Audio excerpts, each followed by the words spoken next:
Hi, I'm Ruth Crilly, model and beauty blogger, and in our Beauty Basics series, we're going to be taking you through the most essential makeup steps.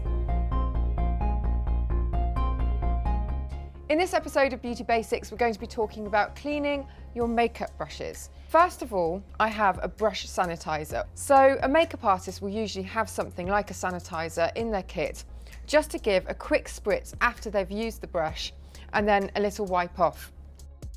Really, I think that's a better method if you're using creamier formulas. So cream eyeshadows, blushes, foundations. And you can see, as I wipe this, we've got the foundation coming out. Now for the brush deep cleanse. There are a couple of things to remember with this that are quite important. Firstly, and this was a mistake that I made years ago when I did my first ever brush cleanse, thinking that I could cut corners, I threw all of my brushes into a sink, weighted them down in hot water and thought I'll just leave them for a few hours and they'll be clean and I'll rinse them off and that'll be done. But actually what happens is the glue inside the handle of the brush gradually loosens and then it damages the brush. So if you want to have a good longevity from your makeup brushes, and they can be quite expensive, then you need to wash them properly. So here, warm water. I've got two different brush cleansers here. This is Bobbi Brown, or if you're on a budget, Johnson's baby shampoo. So I'm going to use a dedicated one today, but this is absolutely fine.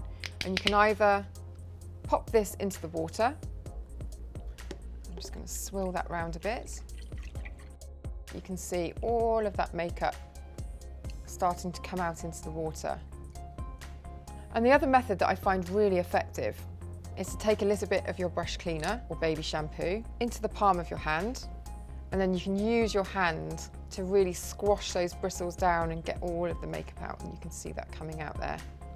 And then you need to make sure you rinse the brush really, really thoroughly. You might need to repeat a few times. So squeezing out the excess water, knocking those bristles back into shape, and then it's really important that you don't dry the brush downwards or do anything that could splay those bristles out. So you want to dry it flat, or what I quite like to do is prop it over something, just so those bristles can stay really nice and rounded and free. And that's it. Really important beauty basic, this one, because without your tools you can't do your makeup properly, so really important to keep them pristine.